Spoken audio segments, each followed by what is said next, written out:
नमस्कार, स्वदेश एजेंडा देख रहे हैं आप और मैं हूं आपके साथ राखी। बिहार फिर से सियासी संग्राम के मुहाने पर खड़ा है और विधानसभा चुनाव का काउंटडाउन शुरू हो गया है। चुनावी बिगुल कभी भी बच सकता है और इस बीच तैयारियों को अंतिम रूप देने के लिए मुख्य चुनाव आयुक्त ने पटना में सियासी दलों के प्रतिनिधियों के साथ बैठक की, जिसमें सुरक्षा, वोटिंग के साथ साथ चुनावी रणनीति को लेकर मंथन किया गया। सियासी दलों ने चुनाव आयोग से छठ के बाद कम से कम चरणों में चुनाव कराने की बात कही है। बीजेपी और आरजेडी ने 2 चरणों में चुनाव कराने की मांग की है, जबकि जेडीयू चाहता है कि राज्य में 1 चरण में वोटिंग हो। माना जा रहा है कि बिहार दौरे के बाद आयोग कभी भी तारीखों का ऐलान कर सकता है। वहीं चुनाव आयोग की इस कवायद के बीच सियासी दलों को मतदाताओं को लुभाने का दौर भी जारी है, जिसमें पीएम मोदी ने बिहार के युवाओं से वर्चुअली संवाद किया।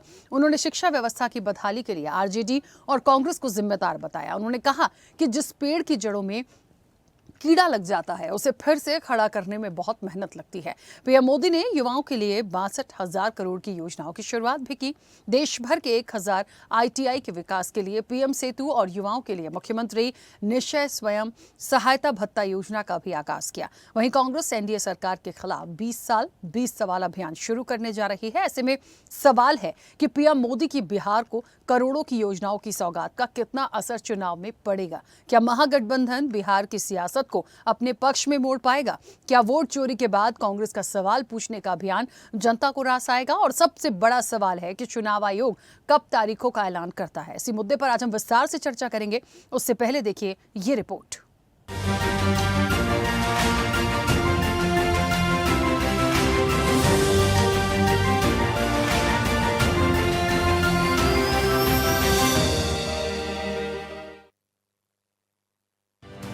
बिहार विधानसभा चुनाव को लेकर तैयारियां अपने आखिरी चरण में है। पटना में चुनाव आयोग ने मान्यता प्राप्त राजनीतिक दलों के प्रतिनिधियों के साथ चर्चा की। बैठक में 12 दलों के प्रतिनिधियों ने अपने अपने सुझाव और मांग को रखा। बीजेपी प्रदेश अध्यक्ष दिलीप जायसवाल ने कहा कि पार्टी ने 2 चरणों में चुनाव कराने की मांग की है। साथ ही चुनाव आयोग से कहा कि बिहार के कई विधानसभा क्षेत्रों में मतदान केंद्र धार्मिक स्थलों में हैं। बीजेपी ने चुनाव से पहले इन सभी मतदान केंद्रों की जांच कर नए सरकारी भवन में केंद्र बनाने की मांग की है। बीजेपी प्रदेश अध्यक्ष ने ये भी मांग की कि तारीखों की घोषणा के 28 दिन बाद चुनाव हो।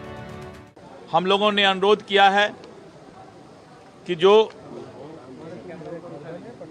मतदान है वो 1 से 2 फेज तक में करवा लिया जाए, क्योंकि ज़्यादा फेज होने से इस पर जो है मतदाता को भी और जो हमारे उम्मीदवार होते हैं उनका भी खर्च भी बढ़ता है और सारा चीज़ इंस्टीट्यूशन जो है इससे बाधित भी होता है।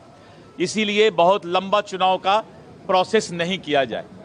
हम लोगों ने कहा है कि आप चुनाव के घोषणा के 28 दिन के बाद ही चुनाव करा सकते हैं, तो 28 दिन जिस दिन पूरा हो उसके बाद तुरंत चुनाव कराया जाए। चुनाव कराने में देर नहीं किया जाए। बिहार सत्ता पर काबिज जनता दल यूनाइटेड ने चुनाव आयोग को 1 चरण में ही चुनाव कराने की सलाह दी है, जबकि मुख्य विपक्षी पार्टी राष्ट्रीय जनता दल ने इस बार 2 चरणों में चुनाव कराने की मांग की है। हम लोगों ने 1 फेज के लिए सुझाव दिया है कि 1 फेज में चुनाव बिहार में हो, क्योंकि बिहार में कानून व्यवस्था दुरुस्त है, कोई नक्सलिज्म का इशू नहीं है। अगर महाराष्ट्र में 1 फेज में चुनाव हो सकता है तो बिहार में 1 फेज में चुनाव क्यों नहीं हो सकता? 1 फेज में चुनाव होना चाहिए। छठ के बाद बहुत सारे लोग रहते हैं तो चुनाव का डेट तय हो जाए कि जो लोग बाहर से भी जो आते हैं छठ में वो अपना वोट दे सके। हम लोगों ने मांग किया कि 2 फेज में चुनाव हो, 2 फेज में चुनाव हो, और ये भी आग्रह किया है कि चुनाव के दौरान, कैंपेनिंग के दौरान जो अमर्यादित भाषा का इस्तेमाल किया जाता है, व्यक्तिगत टिप्पणी किया जाता है, उन तमाम चीज़ों पर एक सख्त निर्देश चुनाव आयोग की तरफ से जारी होनी चाहिए। अब 1 में कराए 10 में कराए, जो भी चुनाव तो लड़ना ही है और उम्मीद करते हैं कि इस बार बिहार का चुनाव जो है निष्पक्ष तरीके से हो, ना कि किसी को मदद करने के लिए चुनाव कराया जाए। लोकतंत्र में जनता मालिक है और जनता को पूरा अधिकार और हक बनता है कि चुनाव जो है फ्री और अच्छे वातावरण में। इधर चुनाव आयोग की तैयारियों के बीच सियासी दल अपनी अपनी जोड़तोड़ और रणनीति बनाने में लगे हुए हैं। प्रधानमंत्री मोदी ने तारीखों के ऐलान से पहले सौगातों की बौछार लगा दी। मोदी ने बिहार में युवा संवाद कार्यक्रम से वर्चुअली जुड़कर 62,000 करोड़ की योजनाओं की शुरुआत की है। उन्होंने केंद्र और राज्य सरकार की योजनाओं को लेकर युवाओं के नजरिए को जानने की कोशिश की। पीएम ने कहा कि बिहार के युवाओं का सामर्थ्य बढ़ाने के लिए एनडीए सरकार पूरी प्रतिबद्धता से काम कर रही है। आज बिहार के युवाओं के सशक्तिकरण को समर्पित ये कार्यक्रम बताता है कि एनडीए सरकार युवाओं को सर्वोच्च प्राथमिकता दे रही है। इसके साथ ही पीएम ने विपक्ष पर जमकर हमला बोला। बिना नाम लिए पीएम ने कहा कि ये जननायक पद कर्पूरी ठाकुर से ही सुशोभित होता है। आजकल लोग कर्पूरी ठाकुर के जननायक शब्द को चोरी करने में लगे हैं। और कर्पूरी ठाकुर जी को जननायक ये सोशल मीडिया की ट्रोल करने वाली टीम ने नहीं बनाया। कर्पूरी ठाकुर को जननायक बिहार के जन जन ने बनाया और उनके जीवन को देख करके बनाया था। और मैं तो बिहार के लोगों को कहूंगा कि जरा चौकन्ने रहिए। ये जननायक पद कर्पूरी ठाकुर से ही शोभायमान है। आजकल लोग ये जननायक की भी चोरी करने में लगे हैं और इसलिए बिहार के लोगों से मैं जागरूक रहने का आग्रह करूंगा कि हमारे कर्पूरी ठाकुर साहब का ये जनता द्वारा दिया गया सम्मान कोई चोरी न कर जाए। वहीं एनडीए सरकार को घेरने के लिए कांग्रेस मैदान में उतर गई है। विधानसभा चुनाव से कांग्रेस ने 20 साल 20 सवाल अभियान शुरू करने का ऐलान किया है। एनएसयूआई के प्रभारी कन्हैया कुमार ने कहा कि कांग्रेस नेता लगातार 20 दिनों तक डबल इंजन की सरकार से बिहार से जुड़े मुद्दों पर जनता की ओर से सवाल पूछेंगे। 20 साल 20 सवाल, चाहे वो नौकरी का सवाल हो, पलायन का सवाल हो, भ्रष्टाचार का सवाल हो, अपराध का सवाल हो, रोजी रोजगार, कपड़ा मकान, शिक्षा, स्वास्थ्य, सड़क, बिजली, पानी, उस पर मौजूदा तथाकथित बीमार बेकार डबल इंजन की सरकार ने 20 साल में क्या किए हैं, उससे सवाल जो है पूछे जाएंगे जनता की तरफ से, आपके माध्यम से जनता के लिए। बिहार में इस बार भी अहम मुकाबला एनडीए और महागठबंधन के बीच माना जा रहा है। एनडीए में JDU, BJP, LJP-are, Jitan Ram Manjhi की हम, सेक्युलर और उपेंद्र कुशवाहा की राष्ट्रीय लोक मोर्चा जैसे दल हैं। वहीं महागठबंधन में RJD, Congress, JMM, CPI, CPM, विकासशील इंसान पार्टी यानी वीआईपी, सीपीआई माले और राष्ट्रीय एलजेपी शामिल हैं। असदुद्दीन ओवैसी की पार्टी एआईएमआईएम दोनों गठबंधन में से किसी का भी हिस्सा नहीं है, लेकिन अभी तक एनडीए और महागठबंधन में सीट बंटवारे को लेकर कोई सहमति नहीं बनी है, जिससे लग रहा है कि दोनों प्रमुख गठबंधनों में सीट शेयरिंग पर पेच फंसा हुआ है। वहीं प्रशांत किशोर की एंट्री और चिराग पासवान के चुनाव लड़ने के ऐलान से चुनाव और दिलचस्प होता जा रहा है। अब सभी सियासी दलों को इंतजार है चुनाव तारीखों के ऐलान का, जिसके बाद बिहार का चुनावी समर अपने शबाब पर होगा। चैनल हेड आरपी श्रीवास्तव के साथ महेश नौटियाल की रिपोर्ट।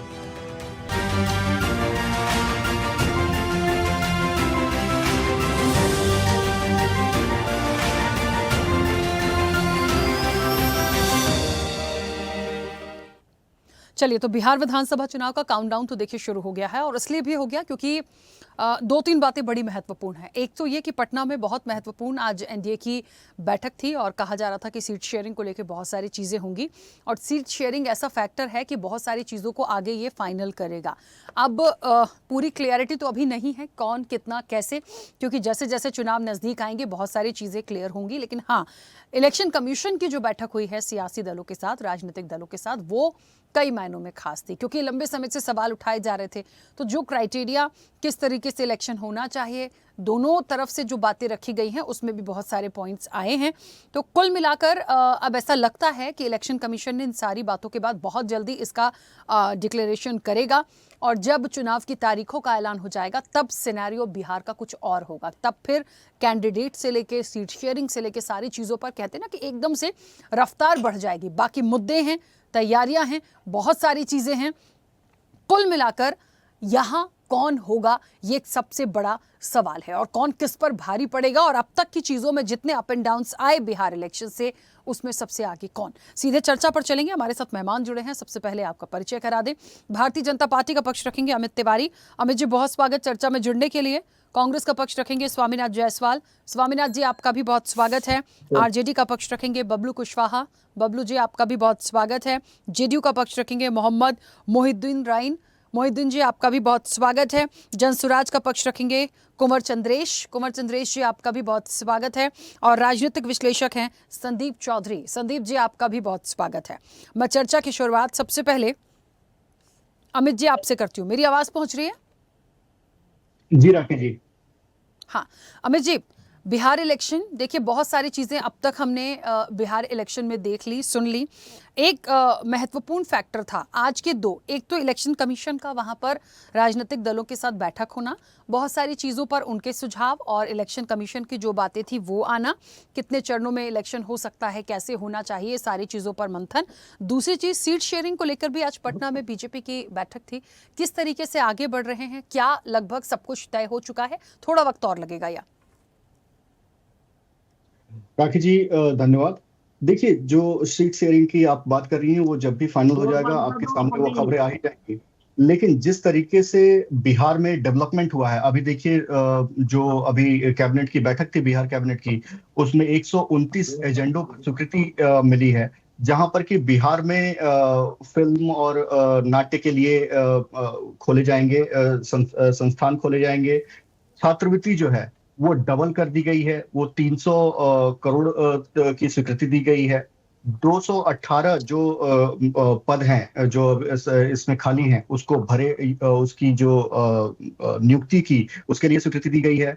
रबी फसलों पर जो एमएसपी है उनको बढ़ाया गया है, और डीए जो सरकारी और रिटायर्ड अधिकारी हैं, डीए उन लोगों का बढ़ाया गया है। तो ये दिवाली से पहले ही एक तरीके से दिवाली गिफ्ट सरकारी कर्मचारियों को दिया गया है। उसके बाद national institute of electronics and information technology ये मुजफ्फरपुर में खुलने जा रहा है। और अभी हाल ही में जो प्रधानमंत्री मोदी जी ने और माननीय नीतीश कुमार जी ने जिस 10,000 रुपए अपना हम बिहार की बहनों को, माताओं को स्वावलंबी बनाने के लिए जो एक किस्त देनी थी 75 लाख महिलाओं को, उसमें से 25 लाख महिलाओं को पहली किस्त चली भी गई है।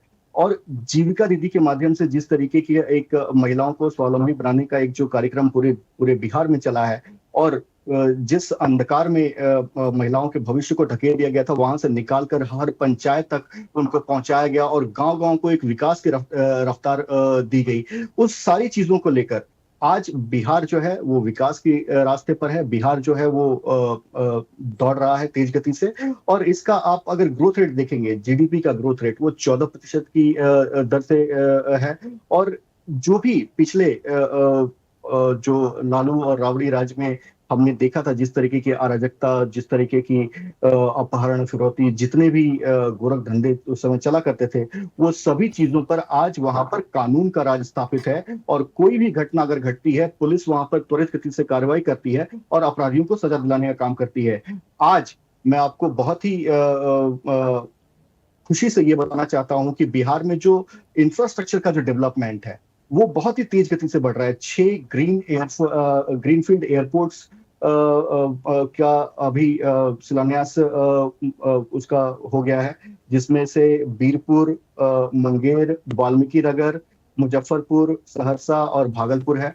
उसके बाद 2627 एकड़ जमीनों का अधिग्रहण होना है, जहां पर कि इंडस्ट्रियल हब बनने जा रहा है। जैसे बेगूसराय में 991 एकड़, पटना में 500 एकड़, सिवान में 167 एकड़, सहरसा में 420 एकड़, मधेपुरा में 548 एकड़, और अमृतसर, कलकत्ता और गया जी को लेकर एक तरीके से इंटीग्रेटेड मैन्युफैक्चरिंग क्लस्टर बनने जा रहा है।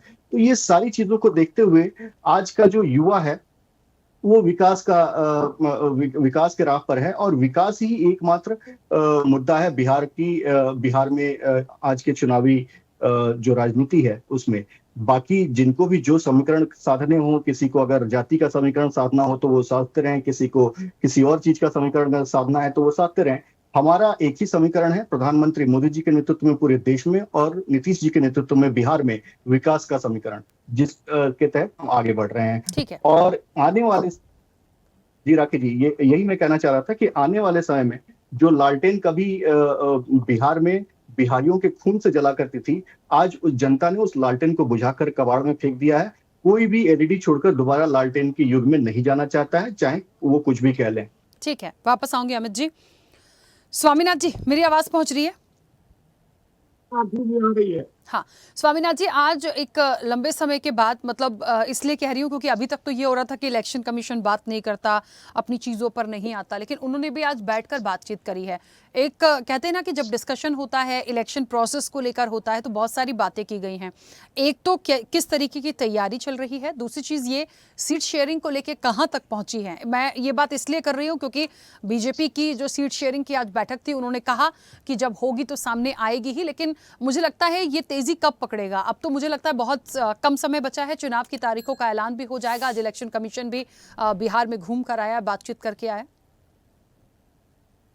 चुनाव आयोग गए थे पटना और सभी दलों से बात कर वो चर्चा करके चुनाव छठ के बाद लगभग तय होना है। और हमारे गठबंधन से दो चरण की मांग की गई और जदयू द्वारा एक चरण में चुनाव कराने का मांग किया गया। इस बहुत चीजों पे चर्चा हुआ, लेकिन भारतीय जनता पार्टी और जेडीयू का जो गठबंधन है उसमें खुद ही समावेशी चल रहा है, कभी जीतन राम मांझी, कभी पासवान जी और कई लोगों का। तो हम लोगों का गठबंधन मजबूती के साथ, हमारा 6 तारीख को भी मीटिंग है, परसों रोज सोमवार को, और हम बहुत जल्दी हमारा तय हो चुका है। ऐलान करना बाकी है। हम बहुत मुद्दों के साथ, जो वहां का पलायन है, बेरोजगारी है, वहां जो 5.25 लाख रुपये, 5.25 लाख वैकेंसियां खाली पड़ी, आज तक सरकार भरने का काम नहीं किया। नए नए वादों के साथ नीतीश कुमार अभी भंडार खोल रहे हैं। इतना दिन महिलाओं के लिए 10,000 की बात नहीं कहा, अभी महिला सुरक्षा की बात करते हैं, जो कि उन्हीं के क्षेत्रों में महिला सुरक्षित नहीं है। व्यापारी खुद पटना उन्हीं के घर के आसपास गांधी मैदान टहलते हुए गोली मार दिया जाता है और कनिक्स का वो लूट लिया जाता है, दुकानें थाना से 100 कदम दूर। तो ये भ्रष्टाचार और का जो पुले गिरते आए हैं, इंजीनियर के पास 2-2 करोड़ 10-10 करोड़ पकड़े जाते हैं। तो अंकुश ये देश का भी यानी नहीं है, बिहार का भविष्य जिस तरह से पलायन पर निर्भर कर दिया, इंडस्ट्रीज नहीं लगा, कल कारखाने फैक्ट्रियां 20 साल में निजात नहीं हुई, और चीनी मिल खोलने की बात माननीय प्रधानमंत्री ढकोर संघ का भाषण दे के आ गए, इतना लाख करोड़ दिया, ये किया वो किया, लेकिन बिहार को डीएनए तक पहुंच गए चेक कराने, लेकिन बिहार की व्यवस्था को सुधार नहीं पाए।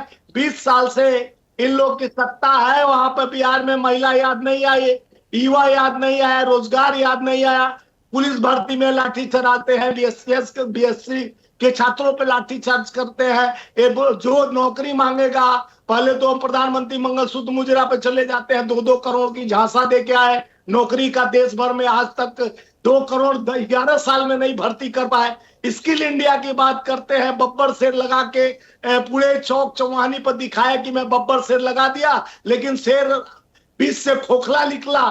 और आज तक इंडस्ट्रीज हब नहीं बन पाए बिहार। और बिहार में जब इंडस्ट्रीज लगाने की बात आई तो अडानी को 1 रुपया गज जमीन दिया जा रहा है और बिहार को गिरवी रखने का कोशिश की जा रही है। अब बिहार के लोग आईएएस, आईपीएस, इंजीनियर, डॉक्टर दिए। बिहार में जिस तरह से पलायन हो रहा है, एक तरफ प्रधानमंत्री जी कहते हैं कि गुजरात से बिहार तक लेबर यानी ट्रेन खोल, मजदूरों के लिए ट्रेन में चलाऊंगा, यानी बिहार को मजबूर करके मजदूर बना रहे हो। आप अब गुजरात में जाके इंडस्ट्रीज लगा रहे हो। बिहार के लोग समझ गए हैं कि बेरोजगारी का दम भर रहा है बिहार, पलायन का दम। गिग वर्कर जो दिल्ली में घूमते रहते बच्चे, और उनसे पूछा, बिग डे वगैरह में काम करते हैं, बोले कि हम सब बिहार के एमए किए, पीएचडी किए और आके हम गिग वर्कर का काम कर रहे हैं, क्योंकि मैं मजदूर का राष्ट्रीय अध्यक्ष हूँ, मजदूरों का जानता हूँ पीड़ा। और मैं पूछता हूँ तो सब कहते हैं कि हम मजदूर का बेटा है, किसान का बेटा, घर बेचकर हम पढ़ाई किए, लेकिन नौकरी नहीं है। नौकरी का झांसा बिहार में खूब दिया गया, आज तक नौकरी बिहारियों को नहीं मिला, तभी तो पलायन सबसे ज्यादा बिहार के लोग गुजरात, पंजाब। और जिस तरह से वोट चोरी का एक काम चला, 65 लाख वोट काट कर, जिस तरह से बिहारियों का जो पलायन किए थे किसान मजदूर, उनका वोट से वंचित किया गया ताकि उनको राशन न देना पड़े, उनको समस्या खड़ा करने का जो कोशिश किया गया, आनन फानन में SIR लगाया गया। और आने वाले समय में बिहार के हर युवा पूछेगा कि हम रोजगार मारे तो लाठी दिए हो, अब बदला लेने का समय आ गया है। युवाओं में जोश है, बदलाव का लहर है, इनके भ्रष्टाचार का अंकुश भर गया है, इनके झूठों का यानी जिस तरह से जौजाल में अब फंसने वाला बिहार नहीं है। बिहार मर्यादा के साथ आगे बढ़ रहा है, बिहार में जोश है बदलाव का, बिहार में एकता और अखंडता भाईचारे का मजबूती चल रहा है। अब बिहार बदलाव की ओर आगे आ रहा। कीजिए, अब बिहार में इन लोग के झांसे में नहीं, चाहे पूरा बिहार के लिए तिजोरी लास्ट समय में खोल दे। इतना दिन महिलाओं का याद नहीं, 10,000 बहनों को देके उनके ईमान को खरीदने का काम कर रहे हैं। यानी जहां चाहे चुनाव आता है, महाराष्ट्र में, हिमाचल, अरे हर जगह पर लास्ट में इनको महिला याद आती है। 10-20 साल तक महिला याद नहीं आई। युवा को नौकरी देने का और इंडस्ट्री लगाने का, कल कारखाने, फैक्ट्रियां और चीनी मिल खोलने की बात नहीं कर।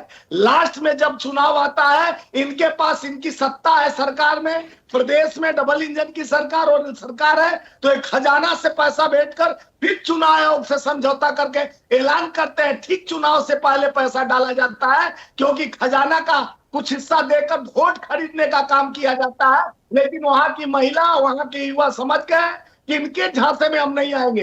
ये फर्जी लोग हैं, ठीक है स्वामीनाथ जी, वापस आऊंगी। जनता के ईमान को खरीदते हैं। ठीक है, सभी लोगों की जल्दी जल्दी से प्रतिक्रिया आ जाए, वापस आती हूँ। अमित जी आऊंगी, बस थोड़ा सा समय और। बबलू जी, मेरी आवाज पहुंच रही है? चलिए, बबलू जी अभी कनेक्ट नहीं है। मोहिद्दीन जी, मुझे सुन पा रहे हैं?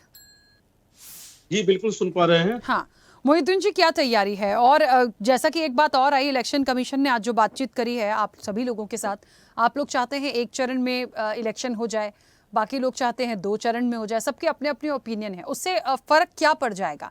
यहाँ तो जो प्रोसेस है, ठीक है, सुझाव देने में बुराई नहीं है, लेकिन क्या उसका कोई अलग इम्पैक्ट देखते हैं, इसलिए ये बातें हुई हैं? और तैयारी कहाँ?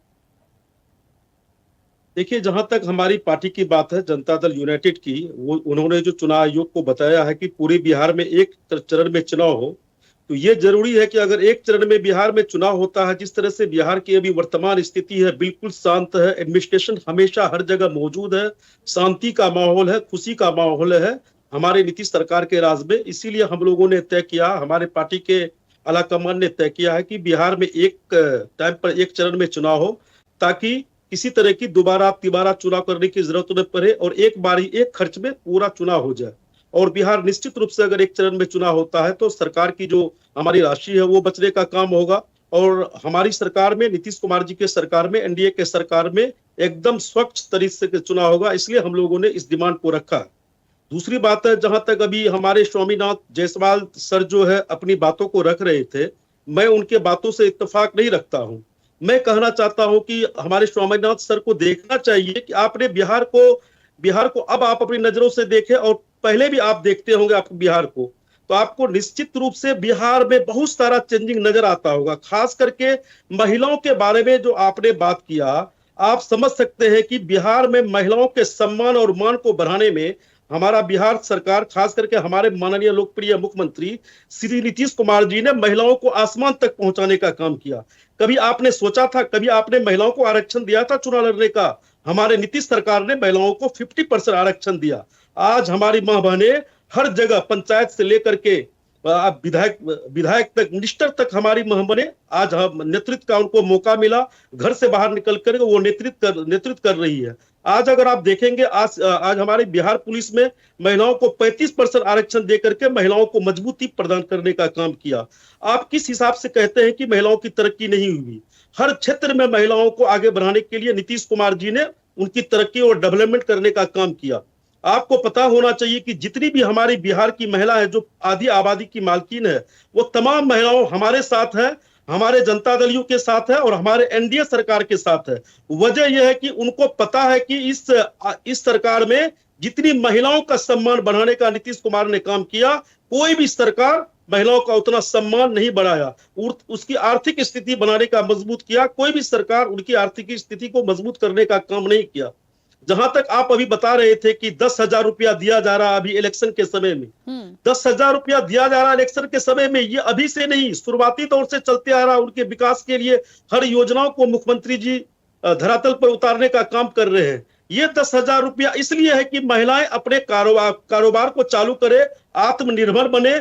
जब वो अपने कारोबार को चालू करेगी तो उन्हें 2 लाख रुपया पुनः दिया जाएगा, ताकि वर्तमान में जितनी मजबूती में अभी महिलाएं हैं तो निश्चित रूप से आने वाले समय में और ज्यादा से ज्यादा मजबूत महिला हो। सरकार की यही पहल है, इसीलिए हमारे जो एनडीए की सरकार है, चाहे वो भारत सरकार हो, हमारे बिहार सरकार हो, दोनों मिलकर के महिलाओं को मजबूत कर रहे हैं।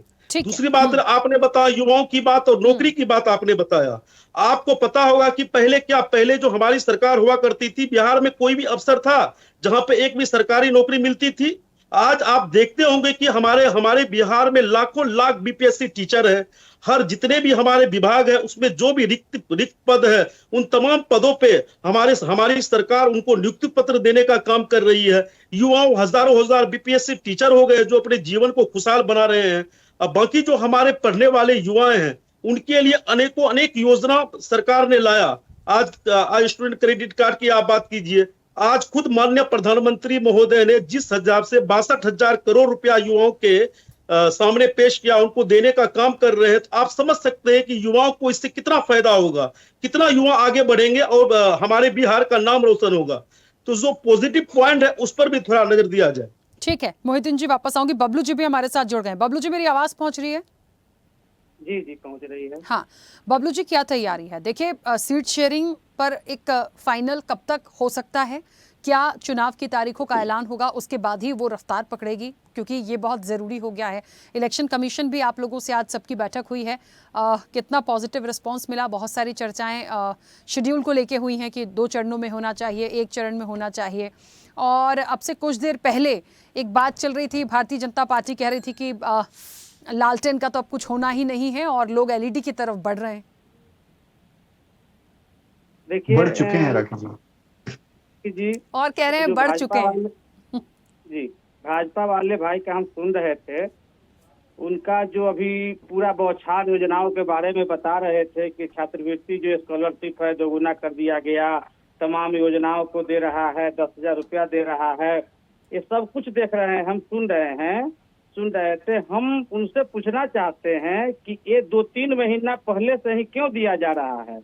अगर योजना का लाभ देना था तो बहुत पहले से सरकार, 20 साल से इनका सरकार था, लेकिन अभी देने का क्या मकसद है? अभी देने का तो मकसद ही है कि वोट का खरीदी कर रहे हैं, लालच दे रहे हैं लोगों को। ये देख चुके हैं कि मेरा सरकार नहीं आने वाला है, जनता मेरे साथ नहीं है, इसलिए तमाम योजनाओं को 2-3 महीना पहले ही लागू कर रहे हैं।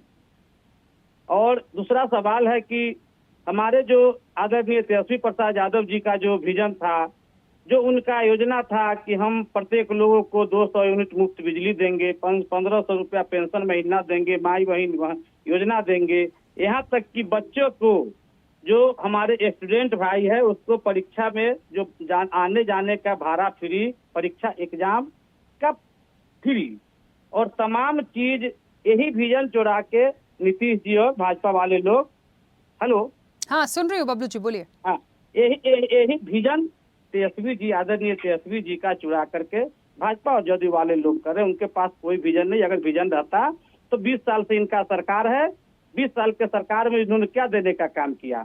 अभी जब हमारे नेता बोले कि 1500 रुपया पेंशन महीना देंगे तो 1100 कर दिए। हमारे नेता बोले कि 200 यूनिट फ्री बिजली देंगे, तो नीतीश जी विधानसभा में बोले थे कि फ्री बिजली कहाँ से देंगे, फिर 120 यूनिट बिजली फ्री कर दिए। तो ये सब चीज उनको पहले करना चाहिए था। जो चुनाव नजदीक आया है तो तमाम चीज कर रहे हैं, 10,000 रुपया तमाम लोगों को ठगने का काम कर रहे हैं बिजनेस के लिए। आप ही बताइए राखी जी कि 10,000 रुपया में कौन सा बिजनेस होता है? एक पान का दुकान देहात में नहीं हो पाता है, और 10,000 रुपया दे रहे हैं। और तमाम ये जो है कर्ज दे रहे हैं, आने वाला भविष्य, आने वाला चुनाव के बाद सभी लोगों से वापस लेगा बैंक के माध्यम से दे रहे हैं। तमाम लोगों का जो बैंक का एगो नॉर्म्स होता है, सिविल वगैरह का, सब खराब हो जाएगा, किसी को 5,000 रुपया भी लोन नहीं मिल पाएगा। ठीक और है। हम अभी हम बाद में ज्वाइन किए हैं, सभी लोग का हम नहीं सुन पाए हैं, इसके चलते और कुछ हम नहीं बोल पा रहे हैं। ठीक है, चर्चा चलेगी। बिहार इलेक्शन पे ही है और सबकी अपने अपने जीत के दावे हैं, तो कौन किस पर भारी पड़ेगा, किसका मंगल होगा, ये तो अब जनता को तय करना है। लेकिन चीजें उसी पर चलती हैं। इलेक्शन कमीशन जिस तरीके से बैठ रहा है, बातचीत कर रहा है, मुद्दे बहुत सारे हैं, तो उसी पर इस चर्चा को आगे बढ़ाएंगे। कुंवर चंद्रेश जी, मुझे सुन पा रहे हैं? कुंवर चंद्रेश जी, मैंने सुना और पता नहीं कितना सच है नहीं है, लेकिन हाँ, जितना बिहार से अपडेट आती हैं, जितनी चर्चाएं हो रही हैं, ये बात बिल्कुल सही है कि जो जनसुराज है उसका ग्राफ बहुत अच्छा है। आप बढ़े हैं, आपने ग्रो किया है, लेकिन ये कितना आगे एक अच्छा फ्रूटफुल रिजल्ट देगा इस इलेक्शन में, ये कितनी बड़ी चुनौती है? देखिए, चुनौती तो है, चुनौती तो मैं मानता हूं इसको, लेकिन जनता स्वीकार रही इस बात को कि 20 साल से जो लोग शासन कर रहे हैं, वो 20 साल के अंत में जाके बहुत सारे अनाउंसमेंट कर रहे हैं। मैं आपको उनके पिछले अनाउंसमेंट के बारे में ही बताऊंगा, जो 2020 के चुनाव से पहले किए, 2015 के चुनाव से पहले किए, उन अनाउंसमेंटों का क्या हुआ। उसी तरह से एक नया अनाउंसमेंट अभी 2025 के चुनाव से पहले ये कर रहे हैं। दूसरी बात, ये अनाउंसमेंट करने का मतलब ये है कि ये डर गए हैं। इनको समझ में एक बात आ गई है कि जनता बदलाव के पूर्णता मूड में है और वो बिल्कुल बदलाव करना चाहती है। वैसे भी 20 साल के शासन में अगर आप कुछ नहीं कर पाए हैं बिहार के लिए, जो कुछ होना चाहिए था, आप अब अपने अंतिम पायदान पे खड़े हैं। और अब आप, जब हमने आवाज उठाई है, कई मुद्दों पर जो हमने आवाज उठाई है, उसको इन्होंने कहा लागू कर देते हैं। जैसे 1100 रुपये पेंशन इन्होंने 400 रुपये से किया। क्या इनको, इतने बुद्धिजीवी लोग हैं इनके साथ, इनको ये नहीं पता है कि 400 रुपये के वृद्धा पेंशन में किसका काम चलता है? अब 1100 किया है क्योंकि लगातार हम बोल रहे हैं 2000 रुपये कम से कम करना चाहिए। अब एक साल से ऊपर हो गया हमें ये चीजें बताते हुए। इसके अलावा जो इन्होंने अभी बिजली इन्होंने मुफ्त कर दी, 125 यूनिट मुफ्त बिजली कर दी। और आपको बिजली का हालत यहाँ पर बिहार में क्या हो गया है, अभी जब से मुफ्त किया है तब से बिजली काटी जा रही है। जब भी पीक टाइम होता है बिजली का, उस समय बिजली ये काट लेते हैं ताकि पीक टाइम का जो पैसा इनको ना भरना पड़े। बिजली को देने का एक नियम होता है, पीक टाइम पे चार्ज बहुत ज्यादा होता है, तो वो पीक टाइम पे बिजली ये काट ले रहे हैं। 6 से 7 घंटे की लोड शेडिंग चल रही है तो छोटे बड़े शहरों में। तो ये बिजली तो काट रहे हैं ये, और बोल रहे हैं एक तरफ से 125 यूनिट। अगर 125 यूनिट फ्री करना था तो 20 साल के शासन काल में अगर आज बुद्धि आई है इस बात के लिए, तो बड़े आश्चर्य की बात है। 20 साल से आप ही हैं, तो ये काम पहले भी कर सकते थे। इनफैक्ट माननीय नीतीश कुमार जी इसके विरोध में थे कि हम ये नहीं कर सकते, तो आज ये क्यों करना पड़ा? ये चुनावी लोक लुभावन है या नहीं है, ये खुद बता सकते इस बात को। अभी इन्होंने छात्रों के लिए एक फीस की बात कर दी। भाई, इससे पहले क्या हमारे यहाँ छात्र परीक्षाएं नहीं देते थे?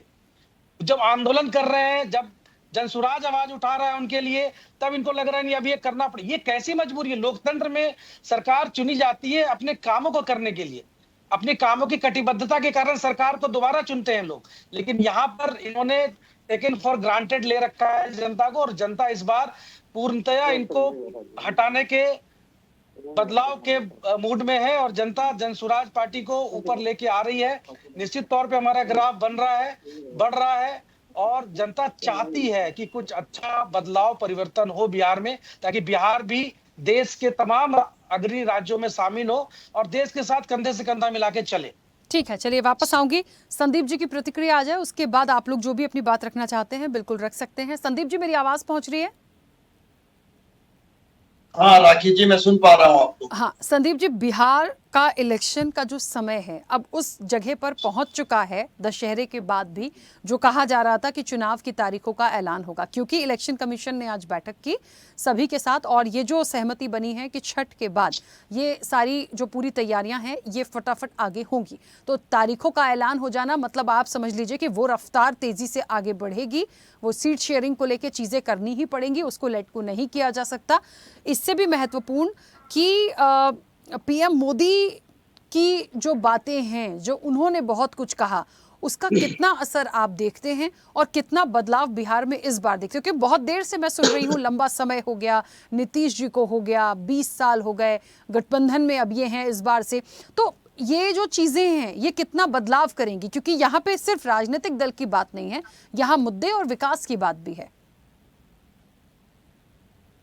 देखिए राखी जी, जिस तरीके से मैं मोदी जी से शुरू करता हूं, मोदी जी ने काफी घोषणाएं की हैं, लेकिन व्यक्ति की घोषणाओं में समय के साथ फर्क आ जाता है।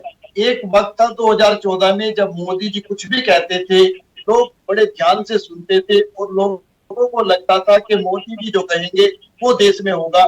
एक नए तरीके का नेता देश को मिला, लेकिन किसानों की आय 2 गुना नहीं हुई, 100 स्मार्ट सिटी देश के अंदर नहीं बने, काला धन देश के अंदर नहीं आया, 2 करोड़ रोजगार लोगों को नहीं मिले। ऐसी तमाम चीजें हैं जिन पर हम और आप बात कर सकते हैं।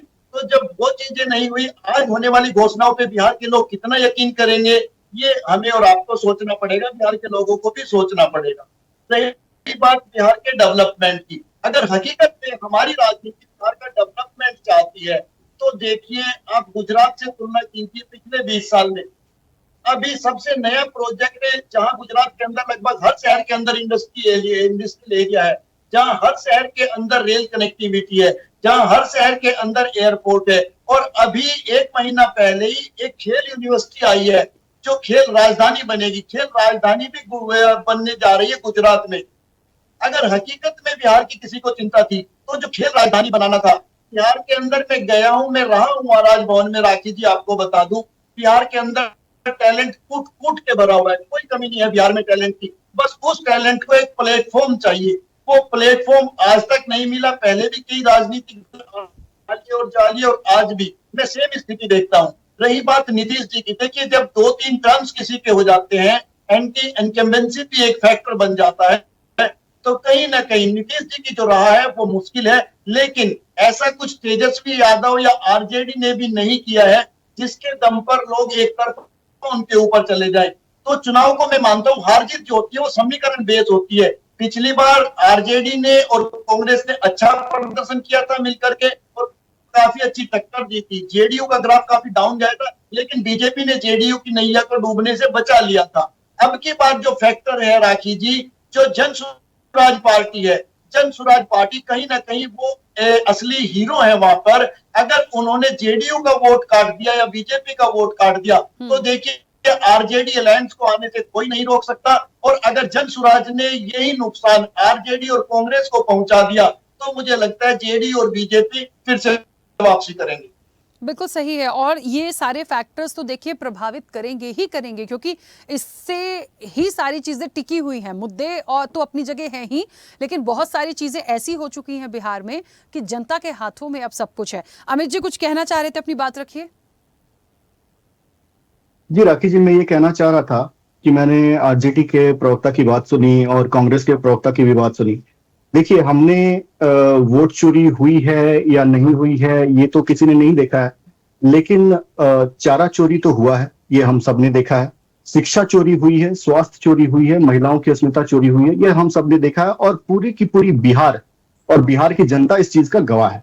देखिए, जिन लोगों ने बिहार का अपमान किया, जो लोग डीएमके के इनके नेता आए थे, उनको मंच पे इन्होंने महिमा मंडन किया। जिन लोगों ने ये कहा कि बिहारी यहाँ आते हैं और टॉयलेट साफ करते हैं, बिहारी यहाँ पानी पूरी बेचने के लिए आते हैं, गौमूत्र स्टेक्स कहकर इन सेंथिल कुमार ने संसद में, भरी संसद में बिहारियों का अपमान करने का काम किया। उनको ये बुलाते हैं मंच पर और उसका महिमा मंडन करने का काम करते हैं। चलिए, ये तो आपने किया, लेकिन उसके अलावा इन्होंने प्रधानमंत्री मोदी जी को गाली देने का काम किया, वो भी एक बार नहीं, 3 बार। 2 बार तो आरजेडी के प्रवक्ता ने इनके मंचों से ही गाली दी गई, और तीसरी बार बिहार कांग्रेस ने एआई का एक वीडियो बनाकर जारी किया, जिसमें किस तरीके से अभद्र तरीके से उस वीडियो को बनाया गया एआई के माध्यम से। शर्मनाक वीडियो है, और उस पर माफी मांगने के बजाय वो लोग उसको बेशर्मी से डिफेंड भी करते रह गए, तो उसको कोर्ट के माध्यम से उसको डाउन कराया गया। तो किस तरीके से ये माताओं का, बहनों का अपमान और अस्मिता के साथ खेलते, उनका अपमान करते आए हैं और उनकी अस्मिता के साथ खेलते आए हैं, ये हम सब ने देखा है।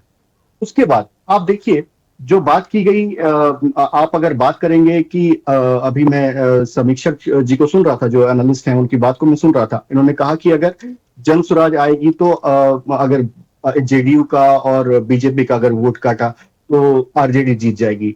देखिए, इस शब्द से ही अगर कोई बिहारी इसको सुन रहा होगा राकेश जी, तो इस शब्द से ही हर उस बिहारी की आत्मा कांप जाएगी जब वो राबड़ी देवी और लालू यादव के बिहार को याद करता है। याद कीजिए शिल्पी गौतम और शिल्पी जैन और गौतम सिंह हत्याकांड। साधु यादव का सैंपल मांगा गया था इसके लिए, जो अपहरण और बलात्कार का जो ये केस था, उसके लिए साधु यादव का सैंपल मांगा गया था, जो लालू यादव के बहनोई है। उसने सैंपल तक नहीं दिया। अगर क्या डर था सैंपल देने से? उसके बाद एक आईएएस अधिकारी की पत्नी को एक बार नहीं, दो बार नहीं, बल्कि 2 साल तक उसके साथ बलात्कार करता रहा। कौन? इनके विधायक का, आरजेडी के विधायक का लड़का, और उस पर कोई कार्रवाई नहीं हुई। बाद में जब धरपकड़ हुई तो उसके बाद जाकर उन्होंने ये सारी चीजों को कबूला, और सिर्फ उनके साथ ही नहीं, उनकी भतीजी के साथ, उनकी माता के साथ, और उनके घर में जो सरकारी अधिकारियों को दिया जाता है हाउस हेल्प के लिए, कुछ महिलाएं वहां पर रहती हैं, उनके साथ भी। तो इस तरीके से ये अगर माताओं बहनों के साथ, अस्मिता के साथ ये खेलते आए हैं, और आज भी वो यही काम कर रहे हैं। इन्होंने कहा कि 10,000 देकर वोट खरीदने का काम कर रहे हैं, तो ये जो 2,500 देने की जो योजना लेकर आए हैं, ये क्या करने का काम कर रहे हैं? हम तो उनसे माताओं बहनों को एक संबल देने का काम कर रहे हैं, कि ताकि उनको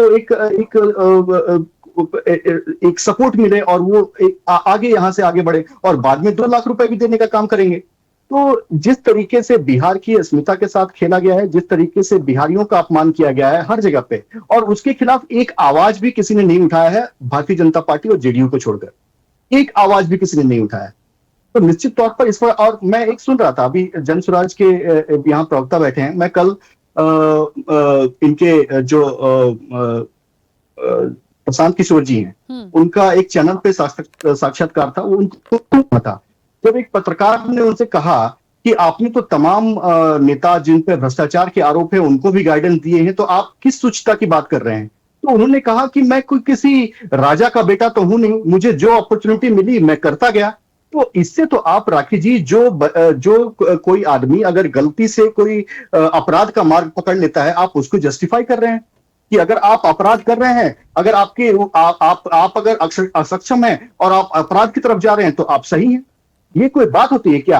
आप में जब क्षमता थी, जब आप में काबिलियत थी, तब आपने भ्रष्टाचारियों को चुन चुनकर उनके जगह पर बैठाया, चाहे वो केजरीवाल हो, चाहे वो ममता बनर्जी हो, चाहे वो डीएमके के नेता हो, चाहे वो कांग्रेस के नेता हो।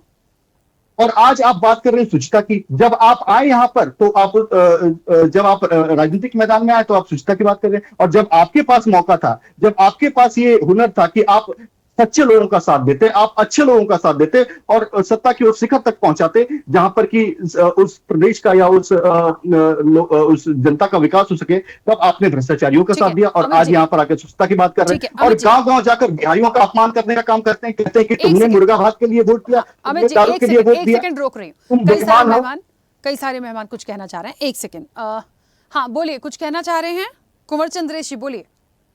इसके बाद स्वामीनाथन जी, मैं ये कहना चाह रहा हूँ, जिस तरीके से इन्होंने इस बात को रखी कि आपने भ्रष्टाचारियों का साथ दिया। प्रशांत किशोर जी अपने पेशे से एक राजनीतिक रणनीतिकार रहे हैं। चुनाव जो होता है वो जनता के हाथ में होता है। रणनीति बनाना एक बात है और जनता किसको चुन के लाती है वो दूसरी बात है। शायद वो नहीं, प्रशांत किशोर स्वयं कहा है, वो स्वयं कहा है कि मैं पारस हूं, मैं जिसको छू लेता हूं कंप्लीट करने दीजिए प्लीज। अमित जी, राकेश जी, ऐसे नहीं होगा। मैंने इनको पूरी शालीनता से सुना है, ये भी थोड़ी शालीनता दिखाएं और सुने। बोलिए। मेरे कहने का मतलब है, प्रशांत किशोर जी ने मोदी जी, आदरणीय मोदी जी का भी तो स्ट्रेटजी बनाया था 2014 में। तो ऐसा नहीं है, जो अगर किसी का पेशा है रणनीति बनाना, तो वो रणनीति बनाएगा। जिस पार्टी को जरूरत है वो उनको बुला के रणनीति बनाएगा। इसका मतलब ये नहीं होता है कि वो सैद्धांतिक तौर पे उसका समर्थन करते हैं या उसका विरोध करते हैं। ये एक बात हुई। दूसरी बात, अगर आज प्रशांत किशोर जी रणनीति बनाने का काम नहीं कर रहे हैं, किसी पार्टी के लिए नहीं कर रहे हैं, अब वो खुद की पार्टी जन स्वराज पार्टी को खड़ी करके बिहार के लोगों के लिए रणनीति बना रहे हैं कि बिहार को कैसे ऊपर लेके आया जाए। तो ये कहना कि भ्रष्टाचारियों का साथ दे दिया या किसी का साथ दे दिया, ये सरासर गलत है। ये बिल्कुल, इसमें कोई सैद्धांतिक रूप से जब इस तरह का काम होता है रणनीति बनाने का, तो उसमें सैद्धांतिक रूप से हम किसी के विचार से कोई सहमत होता है या उसके विरोध में खड़ा होता है, ऐसी बात नहीं, सिर्फ रणनीति बनाई जाती है। तो ये तो अपने आप में एक मतलब इमैच्योर स्टेटमेंट है, मैं बोलूंगा। दूसरी बात मैं ये कहना चाहूंगा, इन्होंने ये कहा कि हमने बोला। भाई, ये बात आप क्यों बार बार भूल जाते हैं कि 20 साल से आप ही तो हैं सत्ता में। 20 साल से जब आप ही सत्ता में हैं, तो आपको बोलने वाला कौन था? जो विपक्ष था। हम तो 2022 में आए, कुछ आवाज उठाए, 2024 में हमारी पार्टी बनी 2 अक्टूबर को। उसके बाद से हम लोगों ने बहुत सारी बातें कहनी सुननी शुरू की, अपना प्रयास करना शुरू किया जो बिहार के लिए अच्छा है। उसके पहले जो विपक्ष था वो भी शांत था, विपक्ष ने भी उस तरह से आवाज नहीं उठाई जिस तरह से उठानी चाहिए थी। शायद ये पता था कि भाई कभी ये कभी हम, मगर जो बात अभी हमारे विश्लेषक साहब ने कही, संदीप जी ने, उन्होंने ये कहा कि अगर जनता अगर एनडीए का वोट कट जाएगा ज्यादा, अगर जनसुराज काटती है तो आरजेडी की सरकार आ जाएगा। मैं इसमें यह कहना चाहता हूं, वोट तो दोनों तरफ से कटेंगी, आरजेडी के भी वोट कटेंगे भी, आरजेडी में भी सब कुछ ठीक नहीं है। अभी तक इनके सीटों का बंटवारा ठीक से नहीं हुआ और भी कलह है, मैं उन बातों पर नहीं जाऊंगा। लेकिन जनता, अब सभी वर्ग के लोग इस बात को समझ गए हैं कि एक बिहारी होने के नाते बिहार को कैसे ऊपर लेके जाना है, उसके लिए इन सब चीजों में नहीं फंसना है। ठीक है, और वोट दोनों तरफ से कटेगी और नया विकल्प मिलेगा बिहार को। ठीक है। हाँ, स्वामीनाथ जी कुछ कह रहे हैं, बोलिए। बबलू जी इसके बाद आ रही हूँ।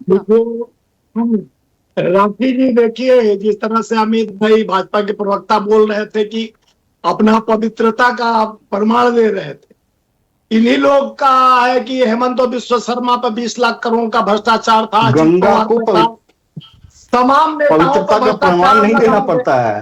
बीच बीच में मत बोलिए, आपका सुनने का साहस रखिए। सूरज को अपनी मौजूदगी का एहसास देने की जरूरत नहीं है। का गैंग को जो कल तक भ्रष्टाचार 70,000 चक्की पिसिंग करते थे, वो सारे भ्रष्टाचारियों को गैंग बताते थे। वो गैंग का लीडर मोदी जी बन गए। आओ सनम जाओ सनम, और हमारे पास वॉशिंग मशीन है, धूल दिए पूरे महाराष्ट्र से बंगाल आसाम सारे नेताओं को जो भ्रष्टाचारी थे। और एक रेपिस्ट का जाके बंगलोर में 3,000 रेपिस्ट का रमन्ना का वो प्रचार कर रहे थे दोनों हाथ उठाकर। तो ये रेपिस्टों को अपने मंच पे करते हैं, आतंकवादियों को मंच पे लाते हैं और ये बात करते हैं देशभक्ति का। शर्म आनी चाहिए देशभक्ति का, और जुमलों का बादशाहियत भी इनके पास है। ये बिहार में जुमला देते देते बिहार के डीएनए टेस्ट करते, मंगलसूत्र मुजरा पे गए प्रधानमंत्री, और देश पर जब बात आती है तो रोने लगते हैं घड़ियालू आंसू। कहते हैं चाइना से जाके गठबंधन कर लेते हैं, कभी अमेरिका आपका अपना टेरिफ पर टेरिफ लाता है। और जिस तरह से इनकी नीति और नियत दोनों देश के लिए, और देश के मजदूर बिहार के मजदूर रहे, बिहार के लिए इंडस्ट्रीज नहीं रहे। कितने कल कारखाने फैक्ट्रियां 20 साल में निजात किए, ये बताएं कि कितना फैक्ट्री लगा है बिहार में, कितने चीनी मिल खुलवाए गए बिहार में, कितने लोग को पलायन से रोका गया बिहार में।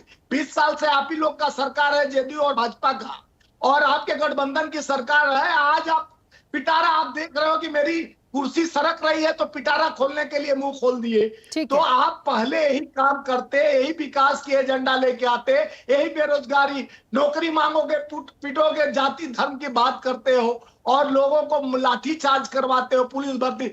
4 लाख नीति आयोग के अनुसार बिहार में सबसे ज्यादा अपराध बढ़ा है और सबसे ज्यादा रेप हुआ है बिहार, उत्तर प्रदेश नंबर 1। स्वामीनाथ जी ठीक है, एक सेकंड, नीति आयोग रिपोर्ट देती है। ठीक है, बबलू जी कुछ कहना चाह रहे हैं, अपनी बात रखिए। ठीक है स्वामीनाथ जी, रुकिए। राखी जी, हाँ बोलिए। अमित भाई बहुत अच्छे तरह से बताने का काम किए कि बिहार में जो स्टालिन जो वहाँ गाली बकता था बिहारियों को, उसको यहाँ सम्मान देने का काम किए। मैं अमित भाई से पूछना चाहता हूँ, अमित भाई, यही प्रधानमंत्री नरेंद्र भाई मोदी जी 2014 में जब आए थे तो बिहारियों को, मुख्यमंत्री को के बारे में बोले कि इनका डीएनए खराब है। प्रधानमंत्री जी बोले कि इनका डीएनए खराब है। तो माननीय मुख्यमंत्री जी, अमित भाई, माननीय मुख्यमंत्री जी तमाम बिहारियों का नाखून कटवा करके, बाल कटवा करके और दिल्ली भेजने का काम किए थे डीएनए टेस्ट कराने के लिए। क्या आपके प्रधानमंत्री माफी मांगे? आपके प्रधानमंत्री जी को माफी मांगना चाहिए था। ये शुरुआत अगर किसी भी घिनौना कार्य का, गालीबाज का, चाहे तमाम ऐसा चीज का शुरुआत करने का काम किए हैं तो माननीय प्रधानमंत्री जी करने का काम किए हैं। 50 करोड़ के गर्लफ्रेंड किसको बोले थे? क्या महिला का अपमान नहीं हुआ था? हाइब्रिड का बछड़ा किसको बोले थे? माननीय प्रधानमंत्री जी का वचन है। और आप लोगों ने तो अपना हद का सीमा गिरा दिया। एक वोटर अधिकार यात्रा जब हुआ था उसमें स्टेज पर से एक सामान्य नागरिक सामान्य नागरिक अपमानित करने का, गाली बकने का काम किया, जिसका हम भी निंदा करते हैं, लेकिन उसको आप लोगों ने मुद्दा बनाने का काम किया। आप लोग अभी हमको बोल रहे हैं, हमारे प्रवक्ता बोल रहे थे कि लालू जी चारा चोर। अभी तो 71,000 करोड़ का घोटाला आपके पास हुआ है, लेकिन आपका तो वॉशिंग मशीन है, आप तक कुछ कीजिएगा नहीं। अभी 71,000 रुपया करोड़ का घोटाला कौन किया? हमारे कुरहनी का पंचायती राज मंत्री जी का 28,000 करोड़ है उसमें, लेकिन आप लोग के पास जो चला जाता है वो वॉशिंग मशीन में धुल जाता है, दूसरे जगह जाता है। समय की सीमा है मेरे पास। मोहिउद्दीन जी अपनी बात रखिएगा। सारी बातें, सारे राज यही खुल रहे हैं सर, और ये जनता जानती है। जल्दी से बोलिएगा। देखिए, हम एक ही बात कहना चाहते हैं, जनता जानती है, और जितने भी हमारे प्रवक्ता सभी पार्टी के मौजूद है, उन तमाम लोगों को पता है 2005 से पहले बिहार की क्या हालत थी। वो खुद अपने नजरिया से देख रहे हैं। 2005 के बाद हमारे मुख्यमंत्री क्यों जा रहे हैं? 20 साल आपको सरकार चलाने का मौका मिला, तो 2005 ठीक है, तो उसे हम यही बताना हम आपको यही कहना चाहते हैं। अभी आप देख रहे हैं कि अभी आप रहने वाले नहीं, आप बोलने दिया जाए। अभी आप देख रहे हैं कि उन सालों में बिहार का कितना विकास हुआ है। आप खुद महसूस करते होंगे, विरोधी होने के नाते भी आप महसूस करते होंगे कि बिहार का कितना विकास माननीय मुख्यमंत्री श्री नीतीश कुमार जी के राज में हुआ। आपसे छुपा हुआ नहीं है। आप देख रहे, रोडों की हालात देख लीजिए, बिजली की हालात देख लीजिए, तमाम हालातों को, जो उजरा हुआ बिहार था, जो गिरा हुआ बिहार था, कहीं रोड नहीं था, कहीं सड़क नहीं था, कोई स्कूल नहीं थी, कहीं विद्यालय का कहीं व्यवस्थाएं नहीं थी, उन तमाम को 20 सालों में माननीय मुख्यमंत्री ने प्लेटफॉर्म पे लाने का काम किया, उसको बिहार के सम्मान को बढ़ाने का काम किया, हर तरह से एक गड्ढा हुआ बिहार को वो ऊंचाई पर ले जाने का काम किया। छोटी सी प्रतिक्रिया अमित जी की और संदीप जी की। एक सेकंड रुकिए संदीप जी, बहुत कम शब्दों में एक छोटा सा कंक्लूजन इसी चीज को आगे बढ़ाती हूँ। बिहार में यदि विकास भी हुआ है, सब कुछ अच्छा भी हुआ है या नहीं भी हुआ है, वर्तमान में जो चीजें हैं, जो राज है एक दूसरे के राजनीतिक दलों के पास, एक दूसरे का चिट्ठा खोलते हैं बहुत अच्छे से, तो इस वक्त जो लहर दिखती है, या लहर भी ना कहें तो जो एक आओ हवा बिहार की दिखती है, वो कैसी देख पा रहे हैं? एक तरफा कुछ दिख रहा है या फिर बड़ी चुनौती और कांटे की टक्कर है? देखिए राखी जी, एक तरफा तो कुछ नहीं दिख रहा है, लेकिन एक चीज साफ दिखाई देती है कि नीतीश जी का ग्राफ पिछले चुनाव में गिर के बहुत नीचे चला गया था। इसका मतलब था कि जनता नीतीश जी को पसंद नहीं कर रही है, और इस बार जनता के सामने वो चीज आईने की तरह साफ है कि इस बार अगर हमने नीतीश जी को और डाउन करना है या नीतीश जी को मुख्यमंत्री पद से हटाना है, तो इसके लिए हमें बीजेपी का भी ग्राफ गिराना पड़ेगा, और बीजेपी और जेडीयू का जो ग्राफ गिरेगा तो फिर आराम से आरजेडी और कांग्रेस अलायंस या कहिए इंडिया अलायंस की वापसी हो जाएगी। हाँ अमित जी, बहुत जल्दी से अपनी बात रखिए।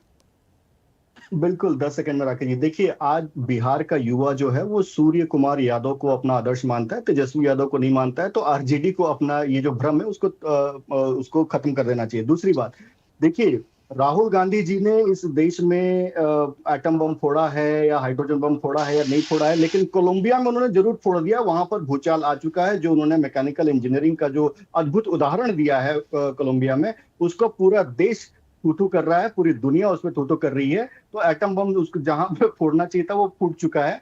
और तीसरी बात मैं ये कहना चाहता हूं कि अगर जो हमारे जन स्वराज के प्रवक्ता यहाँ बैठे हैं, अगर उनको लगता है कि अगर उन्हीं की बोली हुई सारी बातें यहाँ पर नीतीश कुमार जी कर रहे हैं, तो उनको तो जुड़कर काम करना चाहिए और बिहार को और आगे बढ़ाना चाहिए। आइए, हम तो स्वागत करते हैं, आप आइए, जुड़कर काम करते हैं और बिहार को आगे लेकर चलते हैं। कुंवर चंद्रेश जी 10 सेकंड सर बस। जी, इन्होंने बहुत अच्छी बात कही है। अगर हमारी बातों का आप अनुसरण कर रहे हैं तो अनुसरण करने में बहुत लेट, ये तो आप जब सरकार में हैं तो आपको पता होना चाहिए कि आपकी जनता की क्या अपेक्षाएं हैं आपसे। नहीं, हमने ये नहीं कहा कि अनुसरण कर रहे हैं, हम ये कह रहे हैं कि जो आप कह रहे हैं अगर वो ऐसा है तो आप जुड़िए, जुड़कर काम कीजिए। नीतीश कुमार चाहते हैं कि सरकार जनता के लिए, हम हमेशा ये चाहते हैं अमित जी कि जनता सरकार के लिए काम करे। सरकार होती है जनता के लिए। चलिए, लेकिन देखिए, जनता के लिए सरकार काम नहीं करती है तो हमारे जैसे लोगों को आना पड़ता है। और बिहार की इस बदहाली को जो 20 साल में 5 साल की आपने बात कही, राखी जी मैं 1 सेकंड लूंगा, थोड़ा 10 सेकंड।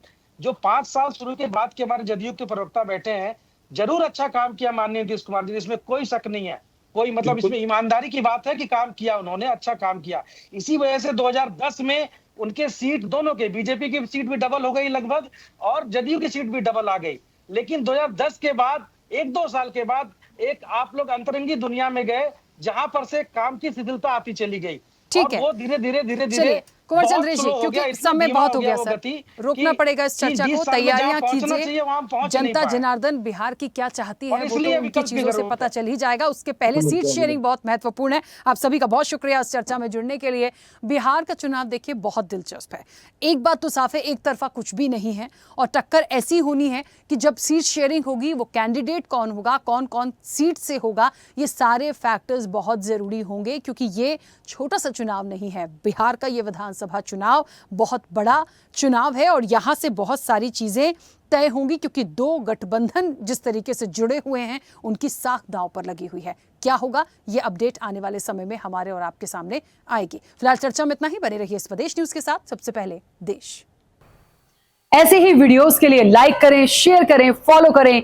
YouTube पर जाकर सब्सक्राइब कर बेल आइकन दबाना ना भूलें और ताजा अपडेट्स के लिए स्वदेशलाइव.com पर जरूर जाएं।